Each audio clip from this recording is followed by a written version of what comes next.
বাংলার প্রাণ।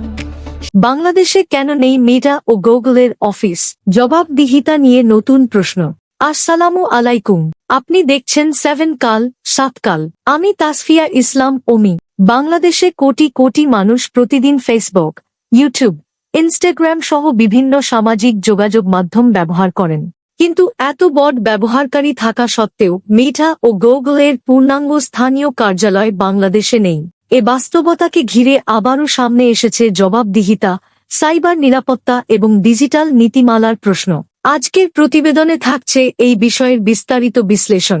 ডিজিটাল যুগে সামাজিক যোগাযোগ মাধ্যম মানুষের তথ্যপ্রাপ্তি, যোগাযোগ, ব্যবসা এবং মতপ্রকাশের অন্যতম প্রধান মাধ্যম। তবে একই সঙ্গে গুজব, অপতথ্য, অনলাইন হয়রানি, মানহানি, ভুয়া পরিচয় এবং কৃত্রিম বুদ্ধিমত্তা ব্যবহার করে বিভ্রান্তিকর কন্টেন্ট ছড়িয়ে পড়ার ঘটনাও বাড়ছে। বিশেষজ্ঞদের একাংশের মতে মেটা ও গুগলের মতো আন্তর্জাতিক প্রযুক্তি প্রতিষ্ঠানগুলোর বাংলাদেশে স্থানীয় কার্যালয় থাকলে আদালতের নির্দেশ বাস্তবায়ন, অভিযোগ নিষ্পত্তি এবং ক্ষতিকর কন্টেন্ট অপসারণে সমন্বয় আরও কার্যকর হতে পারে।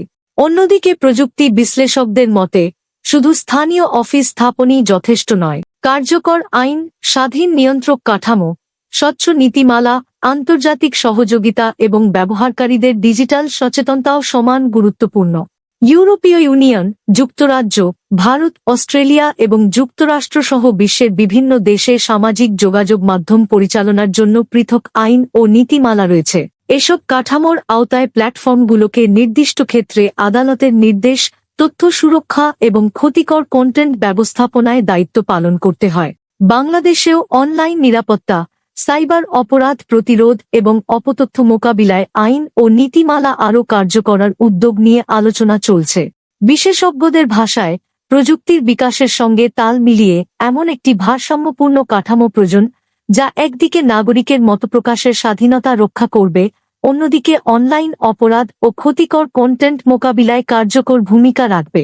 মেটা ও গুগলের বাংলাদেশে স্থানীয় অফিস থাকা উচিত কিনা তা নিয়ে মতভেদ থাকলেও একটি বিষয় স্পষ্ট: নিরাপদ, দায়িত্বশীল এবং জবাবদিহিমূলক ডিজিটাল পরিবেশ গড়ে তুলতে সরকার, প্রযুক্তি প্রতিষ্ঠান এবং ব্যবহারকারীদের সম্মিলিত উদ্যোগের বিকল্প নেই। এই বিষয়ে আপনার মতামত কি? কমেন্টে জানাতে পারেন আপনার মতামত। আপনি দেখছিলেন 7 কাল 7 কাল। আমি তাসফিয়া ইসলাম অমি। সংবাদের সঙ্গে থাকুন, সত্যের সঙ্গে থাকুন। আল্লাহ হাফেজ।